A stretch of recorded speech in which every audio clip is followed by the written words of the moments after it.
Guys इस video में हम एक बहुत ही इंपॉर्टेंट कॉन्सेप्ट को डिस्कस करने वाले हैं जिसको हम बोलते हैं ऑब्जेक्ट ओरिएंटेड प्रोग्रामिंग। अब ऑब्जेक्ट ओरिएंटेड प्रोग्रामिंग को यार ऊप भी बोलते हैं। ऊप जो है हमारे पास ये एक बहुत ही इंपॉर्टेंट कॉन्सेप्ट है, या फिर आप ये बोल लो कि एक प्रोग्रामिंग पैराडाइम है, या फिर एक स्टाइल है जिसके अंदर हम ऑब्जेक्ट्स को डिस्कस करते हैं, अपने कोड को ऑर्गेनाइज करते हैं ऑब्जेक्ट के लिए। अब यहाँ पर इसके साथ एक और कॉन्सेप्ट आता है बहुत ही इंपॉर्टेंट, क्लासेस का। अच्छा, एक चीज अगर आपके माइंड में क्वेश्चन उठ रहा है ना कि यार इसको क्यों हम डिस्कस कर रहे हैं, तो इस सारे के जवाब आपको इस वीडियो को देखने के बाद मिल जाएंगे। अभी देखते जाओ, मैं सारी चीजें आस्ता आस्ता डिस्कस करता रहूंगा। अब यहाँ पर ऑब्जेक्ट के साथ एक और इंपॉर्टेंट कॉन्सेप्ट आता है क्लासेस का। अब जो क्लासेस होती है ना यार, ये ब्लूप्रिंट का काम करती हैं ऑब्जेक्ट्स के लिए। मतलब अगर आप किसी भी ऑब्जेक्ट को क्रिएट करना चाहते हो तो उससे पहले आपको क्लास को डिफाइन करना पड़ता है। अब ऑब्जेक्ट क्या है? ऑब्जेक्ट कोई स्पेशल कोई चीज नहीं आ गई नई दुनिया से। आप खुद भी एक ऑब्जेक्ट हो। जिस लैपटॉप में या फिर मोबाइल में आप ये वीडियो देख रहे हो, ये भी एक ऑब्जेक्ट है। या फिर आपके घर में खड़ी हुई गाड़ी भी एक ऑब्जेक्ट है। इसी तरह ये सारी की सारी चीजें ऑब्जेक्ट है। अच्छा, अगर ये सारी चीजें ऑब्जेक्ट हैं तो क्या हम इनको डिस्कस कर सकते हैं डार्ट प्रोग्रामिंग? बिल्कुल, हम इन्हीं को डिस्कस करेंगे यार अपनी डार्ट प्रोग्रामिंग में। अब मैंने ऊप की बात की तो ऊप का आपको समझ आ जानी चाहिए कि किसकी बात हो रही है। ऑब्जेक्ट ओरिएंटेड प्रोग्रामिंग की बात हो रही है। अब जो ऊप होती है हमारे पास, ये प्रोवाइड करती हैं concept such as encapsulation, inheritance, polymorphism and abstractions. अच्छा, एक चीज को आपने परेशान नहीं होना कि यार क्या टर्म्स यूज करता जा रहा है। मैं आप जानता हूँ कि ये सारे कॉन्सेप्ट्स आपके लिए भी न्यू है, आप इनके बारे में नहीं जानते, लेकिन थोड़ी देर बाद जान जाओगे इनके बारे में। तो आपको इन चीज़ों को लेके परेशान नहीं होना। बस अभी थोड़ा सा वेट करो और नेक्स्ट स्टेप की तरफ मूव करो, जिसमें हम बात कर रहे हैं प्रॉपर्टीज़ की। कि यार हर एक ऑब्जेक्ट के अंदर कुछ प्रॉपर्टीज रहती हैं, कुछ कैरेक्टरिस्टिक्स रहती हैं जिनको हम एट्रीब्यूट्स भी बोलते हैं, और कुछ बिहेवियर्स रहते हैं। अगर आप एक ऑब्जेक्ट की बात करो, कार है आपके पास, वो भी एक ऑब्जेक्ट है। अगर मैं उसकी प्रॉपर्टीज़ की बात करूँ तो उसका कलर, मॉडल, फिर ईयर जो है, ये सारे के सारे प्रॉपर्टीज कंसीडर किए जाएंगे। इसी तरह अगर बिहेवियर्स की बात करें, हम इनको मेथड्स भी बोलते हैं और फंक्शंस भी बोलते हैं। और ज़्यादातर मैं यूज़ करूँगा अब जो नेक्स्ट हमारे जितने भी प्रोग्राम आएंगे या फिर जितने भी कॉन्सेप्ट्स आएंगे, तो इसको मैं जो बिहेवियर्स होंगे इनको मेथड से ही के सामने रखूंगा। तो आपको ये चीज़ समझ आ जानी चाहिए कि मैं किस चीज़ की बात कर रहा हूँ, बिहेवियर्स की बात कर रहा हूँ। तो जिस तरह मैंने बात की कि कार है एक, तो उसकी प्रॉपर्टीज़ क्या हो सकती है? कलर हो सकता है, मॉडल हो सकता है, ईयर हो सकता है। इसी तरह जो हमारे पास बिहेवियर्स होते हैं वो क्या हो सकते हैं उस कार के? चलना, रुकना, ठुकना, ये सारे के सारे क्या है? उसके बिहेवियर ही हैं। अब यहाँ पे हमारे पास अभी हमने देखना है कि किस तरह से हम क्लासेस क्रिएट कर सकते हैं, किस तरह से ऑब्जेक्ट क्रिएट कर सकते हैं, और क्लासेस क्यों क्रिएट करते हैं हम। क्लासेस यार आपके पास ब्लूप्रिंट्स होते हैं, जिस तरह मैं आपको पहले बता चुका हूँ, फॉर क्रिएटिंग ऑब्जेक्ट्स। ये उसी तरह है कि आपके पास एक ब्लूप्रिंट है जिसको आप सामने रख के एक घर तामीर करते हैं अपना, और घर के अंदर कुछ प्रॉपर्टीज होती हैं जिस तरह नंबर ऑफ रूम्स, कलर, इस तरह की कुछ प्रॉपर्टीज होती हैं। और कुछ बिहेवियर होते हैं कि लोग, मतलब कुछ मेथड आप बोल लो कि जिस तरह लोग उसमें रहते हैं। ठीक है, ये उसका फंक्शन ही है that objects of the class will have. अब यहाँ पर जो क्लास होती है ना हमारे पास यार, वो डिफाइन करती है properties and behaviours that objects of the class will have. कोई भी ऑब्जेक्ट है हमारे पास, तो वो उसके अंदर कौन कौन सी प्रॉपर्टीज हो सकती हैं, कौन कौन से बिहेवियर्स हो सकते हैं, तो ये सारे के सारे हमें डिफाइन करने होते हैं क्लास के अंदर। अब जो क्लास है उसका कुछ सिंटैक्स इस तरह का है कि सबसे पहले क्लास कीवर्ड रहता है हमारे पास, उसके बाद क्लास नेम रहता है जो कि आप खुद रख सकते हो, कोई भी रख सकते हो। और इसके बाद कुछ प्रॉपर्टीज रहती हैं जो जो उस ऑब्जेक्ट में पाई जा सकती हैं। जिस तरह मैं कार की बात कर रहा हूँ, तो जिस तरह मैंने आपको पहले बोला कि उसका कलर हो सकता है, या फिर अगर इंसान की बात करूँ तो उसका नेम हो सकता है, एज हो सकती है, हाइट हो सकती है। ठीक है, तो ये सारी की सारी चीज़ें इसमें प्रॉपर्टीज कंसीडर की जाएंगी। तो हमें क्या करना है? प्रॉपर्टीज क्रिएट कर लेने। और प्रॉपर्टीज यार कोई, मतलब इसके लिए कोई स्पेशल सिंटैक्स नहीं यूज करेंगे हम, वेरिएबल जो होते हैं ये सिंपल। इसी तरह कंस्ट्रक्टर होते हैं हमारे पास कुछ। अब ये जो कंस्ट्रक्टर क्या है, इनके बारे में थोड़ा सा बताता हूँ मैं आपको बाद में। लेकिन अभी तक जो हमने पढ़े, मेथड्स और प्रॉपर्टीज पढ़ी हैं, और ये दोनों की दोनों चीज़ें किसके अंदर रहेंगी? हमारी क्लास के अंदर रहेंगी।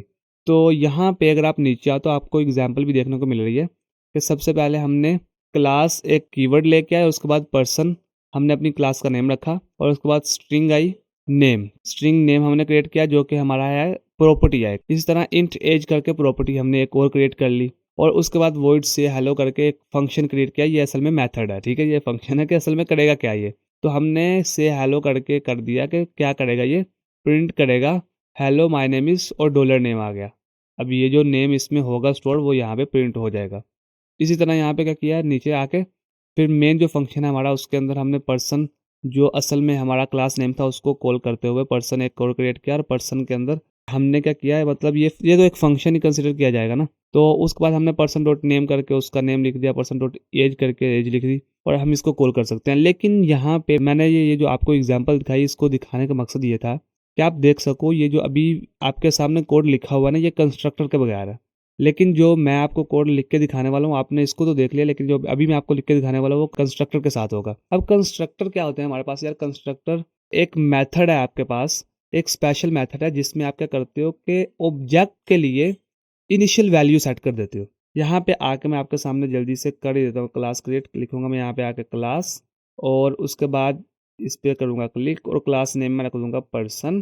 पर्सन आ गया मेरा क्लास नेम, और यहाँ पे आके स्ट्रिंग एक क्रिएट करेंगे हम, जिसको हम देंगे नेम, और उसके बाद यहाँ पे आएगा मेरा, यहाँ पे आ जाएगा कंस्ट्रक्टर। तो कंस्ट्रक्टर में क्या करना है मुझे? सबसे पहले तो पर्सन आएगा, उसके बाद यहाँ पे लिख देना और दिस डॉट नेम। तो ये मैंने एक इनिशियल वैल्यू सेट कर दी कि असल में पर्सन का लेना क्या है मुझे, यहाँ पे नेम लेना। अब ये करता क्या, ये टाइम बहुत ज़्यादा सेव करता है और कोड को भी अच्छी तरह ऑर्गेनाइज कर देते हैं कंस्ट्रक्टर हमारे। आपको अभी जल्दी से समझ आ जाएगा, बहुत जल्द समझ आ जाएगा। तो यहाँ पे उसके बाद क्या करूँगा, मैं वॉइड लिखूंगा, और जब भी कंस्ट्रक्टर को आपने यूज़ करना है दिस के साथ करना है, दिस डॉट, ठीक है। ये स्पेसिफाई करता है कि असल में किस प्रॉपर्टी की बात हो रही है। उसके बाद यहाँ पे लिखा वॉइड और मेन आएगा, और उसके बाद आएंगे हमारे पास वॉइड मेन नहीं आएगा, वॉइड उसके बाद फंक्शन का नेम लिखना है हमने। मैं लिख दूंगा से हेलो। एक ग्रीटिंग फंक्शन की क्रिएट करेंगे हम, और उसके बाद आ जाएगी एम्प्टी पैसेज, कर्ली ब्रेसेस आएंगी, और इसके अंदर हमने बताना है कि असल में ये फंक्शन करेगा, और यही हमारा मेथड है असल में ना, ये वाला सारा हमारा मेथड है।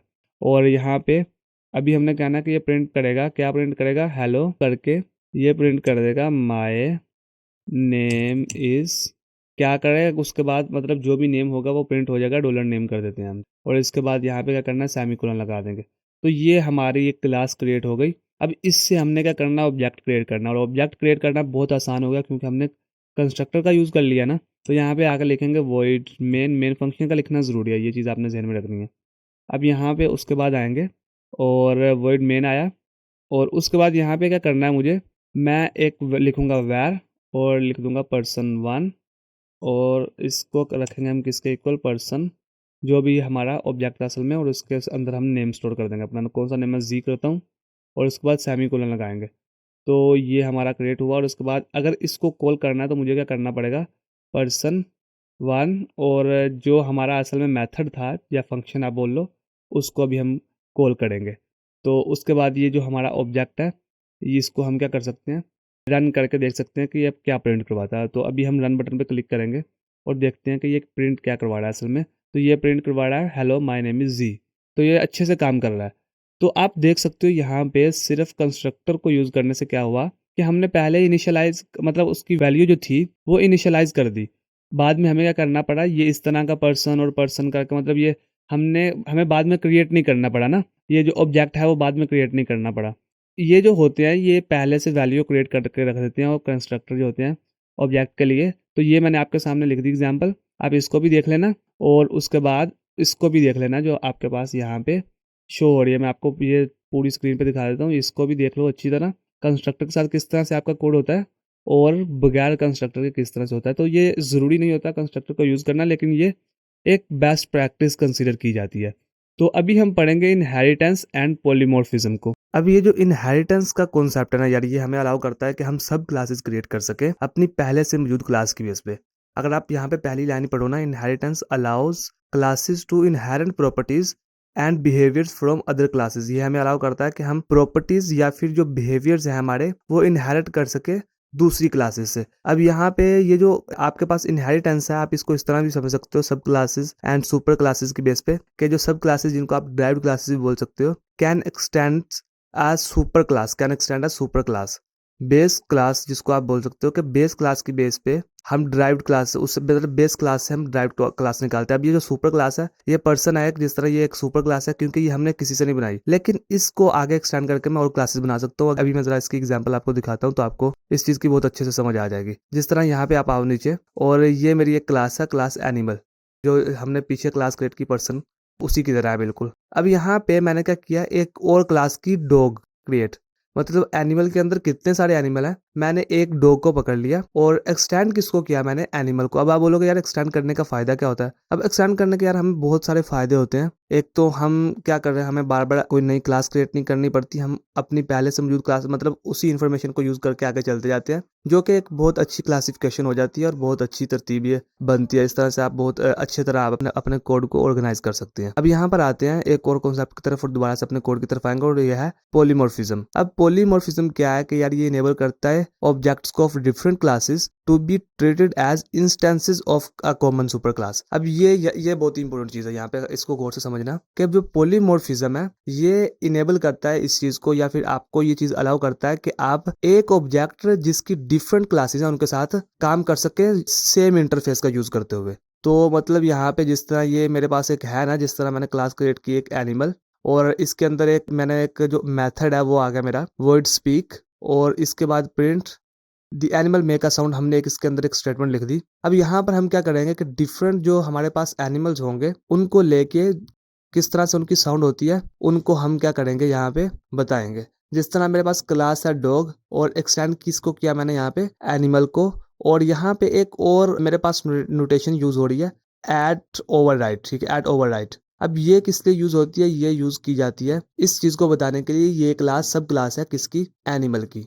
तो ये ज़रूरी नहीं है कि आप हमेशा इसका यूज़ करो एट ओवरराइड का, लेकिन ये एक अच्छी प्रैक्टिस है कि आप इसका यूज़ करो। आप ये समझ सकते हो कि ये एक अच्छी प्रैक्टिस कंसीडर की जाती है। अब यहाँ पे और आता है मेरे पास वो, अच्छा एक चीज़ आपने ज़हन में रखनी है कि जब मैं अच्छी प्रैक्टिस की बात करूँ तो इसमें सारी चीज़ें आ जाती हैं कि ये हमें जो हमारा कोड होता है उसको एरर्स से बचाता है और इसके अलावा बहुत सारी चीज़ों से बचा के रखता है। अब यहाँ पे आता है मेरे पास वॉइड स्पीक, हमने यही अगर आप देखो ना यहाँ पे तो ये सेम ही है। अब यही है मेरे पास पॉलीमॉर्फिज्म, ये दोनों मेथड सेम ही है, एक ही मेथड से हम दूसरा मेथड क्रिएट कर रहे हैं। वर्ड स्पीक हमने करके किया प्रिंट, और हमने कहा कि डॉग क्या करते हैं, अबे कुत्ते जो होते हैं वो भौंकते हैं, द डॉग बार्क्स, ठीक है। तो ये मैंने कर दिया। इसके बाद क्या आएगा, वॉइड मेन और एम्प्टी पैरेंथेसिस आई, हमने उसके बाद क्या किया, यहाँ पे ऑब्जेक्ट क्रिएट किए हैं। एनिमल जो हमारा मेन एक क्लास थी उससे एक ऑब्जेक्ट क्रिएट किया एनिमल, और एनिमल करके हमने यहाँ पे क्रिएट कर दिया। जल्दी से मैं यहाँ पे आके लिख देता हूँ कोड, और पहले का मैं क्या कर सकता हूँ, पहले को कमेंट कर सकता हूँ यहाँ पे, या फिर अगर मैं नई भी एक फाइल बनाना चाहूँ तो वो भी बना सकता हूँ, लेकिन मैं अभी कमेंट करना ही बेहतर समझूंगा यहाँ पे। तो सबसे पहले हम क्या करेंगे, क्लास एक लाएंगे, क्लास के बाद क्या रहेगा, यहाँ पे हम क्लास का नेम डालेंगे एनिमल, एम्प्टी पैरेंथेसिस लगाने की जरूरत नहीं है, कर्ली ब्रेसेस आएंगी, और उसके बाद यहाँ पे एक फंक्शन क्रिएट करेंगे जिसको हम मेथड बोलते हैं वॉइड स्पीक, और हम यहाँ पे इसको इस तरह से रखेंगे और कर्ली ब्रेसेस करके प्रिंट एक स्टेटमेंट लिखेंगे। प्रिंट स्टेटमेंट के अंदर क्या आएगा हमारा, कि जो हमारे पास होते हैं animal, the animal make a sound, ठीक है, मेक्स अ साउंड, यहाँ पे सिर्फ एनिमल भी लिख सकते हैं हम, द एनिमल लिखने की ज़रूरत नहीं है, कि एनिमल मेक्स अ साउंड, और उसके बाद यहाँ पे सेमी कोलन लगा के मैं आगे निकलूंगा। और अभी क्या करेंगे, हम एक सब क्लास क्रिएट करेंगे, और सब क्लास यहाँ पे तो थी मेरे पास डॉग वाली, लेकिन ज़रूरी नहीं कि मैं डॉग वाली क्रिएट करूँ, मैं और भी कोई क्रिएट कर सकता हूँ। मैं चाहता हूँ कि बर्ड की करूँ तो मैं वो भी कर सकता हूँ, जिस तरह मैं लिखता हूँ क्लास बर्ड, और या फिर डॉग वाली कर लेते हैं यार, डॉग वाली तो आपने देख ली, इसके अच्छे से समझ आ जाएगी। और एक्सटेंड करेंगे, किसको एक्सटेंड करना है, हमने एक्सटेंड करना है हमने एनिमल को। तो ये आ गया। और एक चीज़ मैं यार कर सकता हूँ ना यहाँ पे, वो पता है क्या है, कि मैं इसको यहाँ से कॉपी करके इसका फंक्शन ही दिखाना है आपको तो वो दिखा दूँ, ना ही मेरा इतना मैं आपका टाइम ज़ाया क्यों करवाऊँगा, कि कोड तो आपने देख ही लिया, इसको लिख सकते हो आप, या फिर यहाँ से देख लो आप। तो ये नोट्स आप डाउनलोड कर लेना, डिस्क्रिप्शन से मिलेंगे आपको। तो यहाँ पे मैं क्या करूँगा, इसको डालूँगा यहाँ पे ऐसे, और अभी हमारी ज़िंदगी आसान हो गई यहाँ पे। लेकिन आपने ऐसे ज़िंदगी से आसान नहीं कर देना ना, मैं सिर्फ टाइम को सेव करने के लिए ये सारा काम करता हूँ। वैसे टाइम को सेव करने के लिए ये सारा काम करता हूँ। बाद में पता चला हो कि आप भी अपना टाइम सेव कर रहे हो।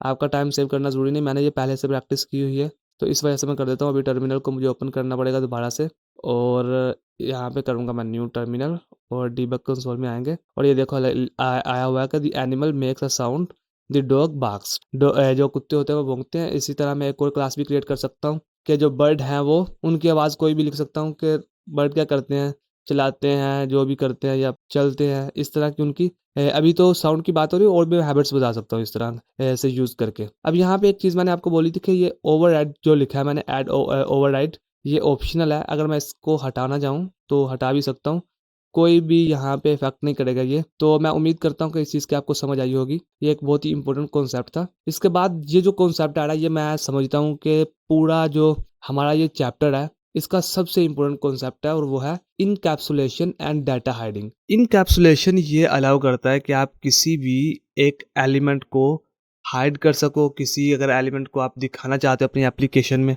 तो वो दिखा सको। मतलब किसी स्पेसिफिक पार्ट को अगर आप हाइड करना चाहो तो वो भी कर सकते हो, पब्लिक करना चाहो वो भी कर सकते हो और प्रोटेक्ट करना चाहो वो भी कर सकते हो। अब इसकी ना बहुत ही एक सादा एग्जांपल यूट्यूब भी है। अब यूट्यूब में क्या करते हो यार, यूट्यूब में आप देखते हो, अगर आपने इस चीज़ को एक्सरसाइज किया हो या फिर फेसबुक में, तो आपने इस चीज़ को ज़रूर देखा ही होगा। जब भी हम कोई चीज़ पोस्ट करते हैं उसको पब्लिक रख सकते हैं या फिर प्राइवेट कर सकते हैं या फिर प्रोटेक्ट कर सकते हैं। प्रोटेक्ट में इसकी जो पब्लिक की जो है वो एक सादा जो एक आपके सामने मिसाल है वो ये है कि जब भी मैं ये वीडियो पोस्ट करता हूँ ना, तो ये मैं पब्लिक करके करता हूँ। अगर मैं प्राइवेट करूँ तो सिर्फ मैं ही उसे देख सकता हूँ, कोई और यूज़र नहीं देख सकता। इसी तरह जो प्राइवेट होता है, प्राइवेट में क्या करते हैं कि हम ये जो डाटा होता है वो एक्सेसिबल होता है। अच्छा, ये पब्लिक जो है वो एक्सेसिबल होता है फ्रॉम एनीवेयर, कोई भी मतलब कहीं से भी उसको एक्सेस कर सकता है। एंड जो प्राइवेट होता है ये एक्सेसिबल होता है within the class using an underscore. मतलब प्राइवेट को आप ये मतलब इस तरह से हम इसको ना जो करते हैं पता क्या है, इसके साथ क्लास अंडरस्कोर लगा देते हैं जो इसको प्राइवेट बनाता है कि अब जो भी इसको एक्सेस करना चाहेगा उसके पास एक खास तरह की मतलब उसके क्रेडेंशियल्स होने चाहिए, परमिशन होनी चाहिए उसके पास। दोबारा से मैं वापस आता हूँ इनकैप्सुलेशन की तरफ। Encapsulation is the practice of building data and related methods with in a class. कि ये हमारे पास क्या है, एक प्रैक्टिस है जिसमें हम डाटा को बिल्ड करते हैं, रिलेटेड मेथड्स जो होते हैं क्लास के उनको यूज़ करके। It allows for better organisation, modularity and data protection. ये हमें अलाउ करता है कि हम अच्छी तरह अपना डाटा उसको ऑर्गेनाइज कर सकें, मॉडलाइज कर सकें और प्रोटेक्ट कर सकें। अब यहाँ पे मैंने एक बहुत ही स्पेशल फंक्शन आपके लिए बना रखा है, आपके लिए कोड लिख रखा है, वो भी आपको दिखाता हूँ। और इसके अलावा क्या है, that supports access modifiers to control the visibility of class member. अब ये आपको ये करता है कि मतलब क्लास मेंबर की विजिबिलिटी को आप अपनी मर्जी से सेट कर सकते हो, पब्लिक रख सकते हो, प्राइवेट रख सकते हो या फिर प्रोटेक्ट कर सकते हो इस चीज़ को। तो ये तो आपको इन चीज़ों को समझाने की ज़रूरत नहीं है, पब्लिक क्या होता है, प्राइवेट क्या होता है, प्रोडक्ट क्या होता है। अभी यहाँ पे मैं आता हूँ एग्जाम्पल की तरफ। एग्जाम्पल ये आपको बहुत सादी सी मिल रही है कि पर्सन है एक, इसके अंदर हमने स्ट्रिंग क्रिएट की और स्ट्रिंग यहाँ पे हमने अंडरस्कोर से की। अंडरस्कोर का क्या मतलब है कि ये प्राइवेट रहेगा। अब यहाँ पे हर कोई इसको एक्सेस नहीं कर सकेगा। इसके बाद क्या किया हमने, स्ट्रिंग गेट नेम करके एक जो मेथड है वो क्रिएट किया और रिटर्न हमने क्या किया, हमने कहा कि रिटर्न क्या होगा, नेम रिटर्न होगा, जो प्राइवेट नेम होगा वो रिटर्न होगा। और वॉइड सेट नेम करके हमने स्ट्रिंग एक और क्रिएट की नेम से, और ये जो नेम है ये पब्लिक रहेगा, ठीक है। अब इस पब्लिक नेम को हमने प्राइवेट नेम के इक्वल रखा। मतलब जब भी कोई इसको सेट नेम मेथड से करेगा एक्सेस, मतलब ये सिर्फ हम किसी जो ऐसा बंदा होगा जिसके साथ हम शेयर करना चाहते हैं उसी को इस चीज़ के बारे में बताएंगे। ये मतलब मैं समझ सकता हूँ कि थोड़ी सी शायद आपको चीज़ें समझ ना आ रही हो, लेकिन जो अभी मैं आपको एग्जांपल दिखाने वाला हूँ ना उसके बाद ये सारा कुछ समझ आ जाएगा। और यहाँ पे आ गया हमारा मेन फंक्शन, जिसमें हमने पर्सन पर्सन पर्सन करके ये एक ऑब्जेक्ट क्रिएट किया और इसके बाद पर्सन डॉट सेट नेम करके हमने यहाँ पे ये एक नेम लिखा हुआ है। अब यहाँ पे आप अपना नेम लिख के ट्राई कर सकते हो और प्रिंट करके प्रिंट डॉट गेट नेम।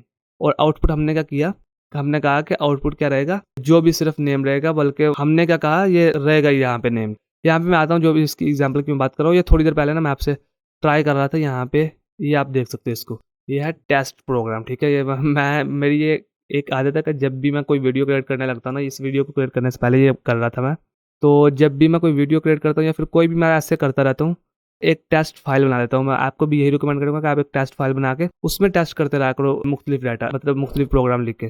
तो ये एक बैंक अकाउंट के लिए टेस्ट मैंने ऐप की। इसके बाद हमने एक यहाँ पे प्रॉपर्टी क्रिएट की, स्ट्रिंग अकाउंट नंबर, और इसके साथ अंडरस्कोर जरूर लगाना है जब आप इनकैप्सुलेशन की बात कर रहे हो।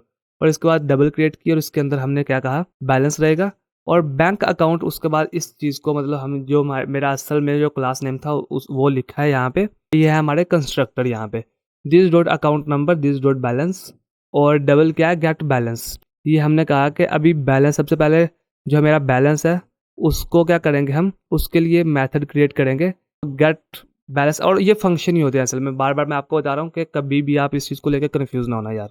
अच्छा, डबल क्या है, डबल मैंने कहा get balance return underscore balance लिख दिया। अगर जब भी कभी मतलब कोई यूज़र अपना बैलेंस चेक करना चाहे तो उसको क्या रिटर्न करना है, जो प्राइवेट बैलेंस होगा वो इसको रिटर्न करना है। उसके बाद ये एक मेरे पास फंक्शन आएगा वॉइड डिपॉजिट डबल अमाउंट, और इसके अंदर इफ स्टेटमेंट का यूज़ किया कि अमाउंट जो होगी वो हमेशा 0 से बड़ी होनी चाहिए। अगर 0 से मेरे पास ज़्यादा है अमाउंट, तो क्या होगा कि जो भी अमाउंट होगी वो प्लस हो जाएगी बैलेंस में।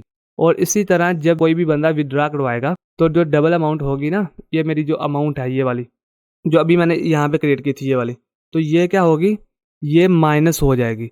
देखो आप जब अपने बैंक अकाउंट में पैसे जमा करवाते हो, तो क्या होता है कि आपके जो ऐप होती है बैंक अकाउंट ऐप, उसमें बैलेंस ऐड हो जाता है। और जब आप क्या क्या करते हो उसमें से निकलवाते हो तो वो माइनस हो जाता है। तो यहाँ पे हमने सिर्फ यही किया हुआ कि बैलेंस हम माइनस कर रहे हैं यहाँ पे, और ऊपर क्या किया था जब डिपॉजिट की बात आई तो हमने क्या किया, प्लस कर दिया। और अब होगा क्या कि जो बैलेंस होगा आपका वो ऐड हो जाएगा यहाँ पे डिपॉजिट में, और जब विथड्रॉ करवाओगे तो वहाँ यहाँ पे यहाँ से माइनस हो जाएगा। और इस प्रोग्राम की चाहे आपको अभी देखने में समझ ना आए, लेकिन इसको लिखोगे तो आपको सारी की सारी ऑटोमेटिकली समझ आ जाएगी कि यहाँ पे सबसे पहले हमने सिर्फ प्रॉपर्टीज़ लिखी। इनको मैं थोड़ा सा सिंप्लीफाई कर देता हूँ। ये हमारी प्रॉपर्टीज़ थी। उसके बाद ये रहा हमारा कंस्ट्रक्टर। अगर दोबारा से आप जो हमारा था ऊप का जो सिंटैक्स था उसको समझो। सबसे पहले क्या था, क्लास थी, उसके बाद क्लास नेम था, प्रॉपर्टीज़ थी, कंस्ट्रक्टर थे, और उसके बाद मेथड्स थे। अब यहाँ पर कुछ हमारे मेथड्स हैं ये वाले, ये सारे हमारे मेथड्स हैं। और उसके बाद यहाँ पे मेन फंक्शन हमारा आता है, जिसके अंदर आपको मैंने कमेंट करके बताया हुआ कि सबसे पहले हमने क्या किया, बैंक अकाउंट हमारा आया, जिसमें माय अकाउंट लिख के बैंक अकाउंट यहाँ पे आ जाएगा, और नंबर आएगा यहाँ पे, और ये अमाउंट आ रही है कि यहाँ पे ये बैंक अकाउंट है with an initial balance of, जिसमें हमारे पास बैलेंस कितना है, $100। और डबल बैलेंस हमने एक वेरिएबल क्रिएट किया, या फिर ऑब्जेक्ट आप समझ सकते हो इसको, बैलेंस को चेक करने के लिए, कि my account dot gate balance. और उसके बाद प्रिंट हमने कहा कि करंट बैलेंस इसने प्रिंट करवाना है। और इसी तरह 50 रुपये इसमें डिपॉजिट किए, और उसके बाद कितने हो जाएंगे ये टोटल हो जाएंगे 150। उसके बाद इसका जो बैलेंस चेक करेंगे तो ये 150 रिटर्न करेगा, और इसमें से अगर हम 30 जो डॉलर हैं वो विदड्रा करवा लें तो उसके बाद कितना बचेगा, 120 बचेगा। और इसको जल्दी से रन करके देखते हैं कि ये वाकई में इतने बच भी रहे हैं या नहीं। तो जब इस प्रोग्राम को मैं रन करता हूँ तो टर्मिनल में जब क्लोज कर देता हूँ तो मुझे फिर दोबारा से ओपन करता है। तो यहाँ पे न्यू टर्मिनल पे क्लिक करूंगा और डीबग कंसोल में आऊंगा ना अगर मैं, तो देखो करंट बैलेंस में उसने कितना बैलेंस बोला, करंट बैलेंस में बोला उसने कितने 100 रुपीज़, जो मैं आपको पहले बता चुका हूँ कि हमने इनिशियल अमाउंट ही 100 रुपीज़ सेट की, सॉरी $100 है। और उसके बाद क्या आया, अपडेट जो हुआ बैलेंस हमारा आफ्टर डिपॉजिट वो कितना रहा, $150 रहा। और उसके बाद जब हमने 50 रुपये ऐड किए तो 50 ऐड ही होंगे ना हमारे अकाउंट में।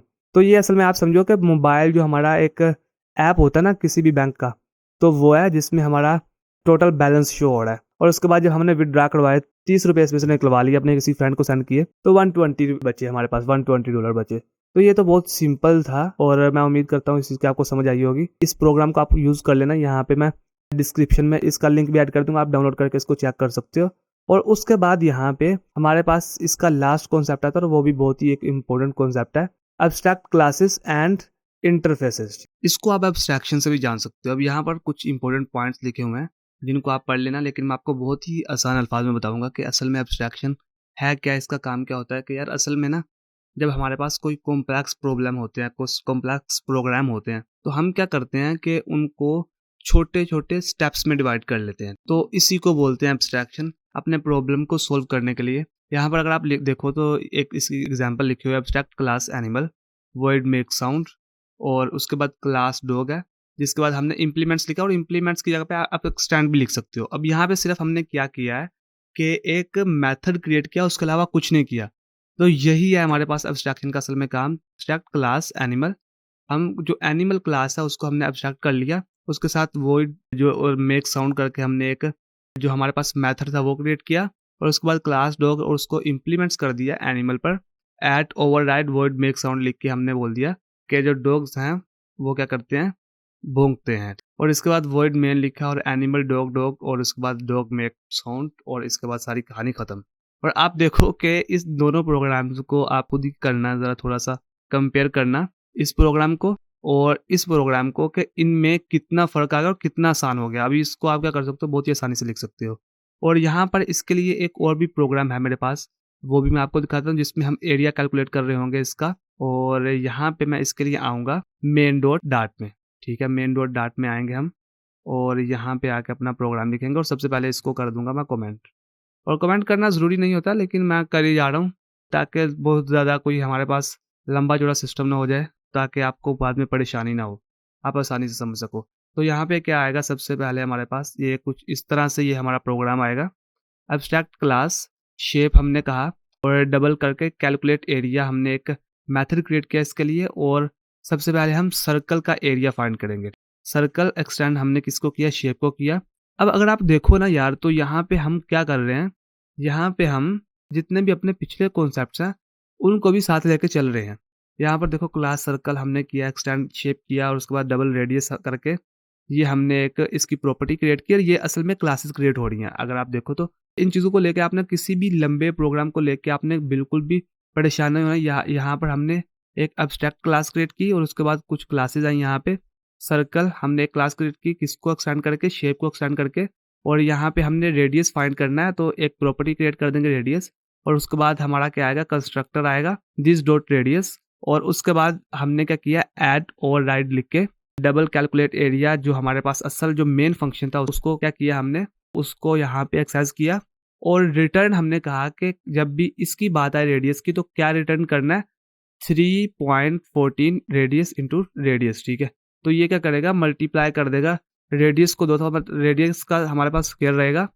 और उसके बाद ये किसको मल्टीप्लाई करेगा, किसके रेडियस के स्केयर को मल्टीप्लाई किसके साथ करेगा, ये करेगा 3.14 के साथ। इसके बाद यहाँ पे हमारे पास आता है क्लास रेक्टेंगल। तो यहाँ पे हम दोनों का क्या कर रहे हैं, एरिया कैलकुलेट कर रहे हैं। और यहाँ पे सेम ही सारा प्रोसेस रहेगा और जो एरिया होगा हमारे पास। अब यहाँ पे ना एक चीज़ आपने ध्यान में रखनी है कि यहाँ पे मैंने दिस डॉट रेडियस लिखा सिर्फ, लेकिन यहाँ पे लेंथ भी लिखेंगे। कंस्ट्रक्टर में दिस डॉट लेंथ भी लिखा और दिस डॉट विथ भी लिखा यहाँ पे मैंने। क्यों लिखा, क्योंकि जो मेरे पास रेक्टेंगल का फॉर्मूला होता है ना, उसमें क्या होता है कि लेंथ भी यूज होती है और विथ भी यूज होती है। तो यहाँ पे हमने लिख दिया रिटर्न लेंथ इनटू विथ।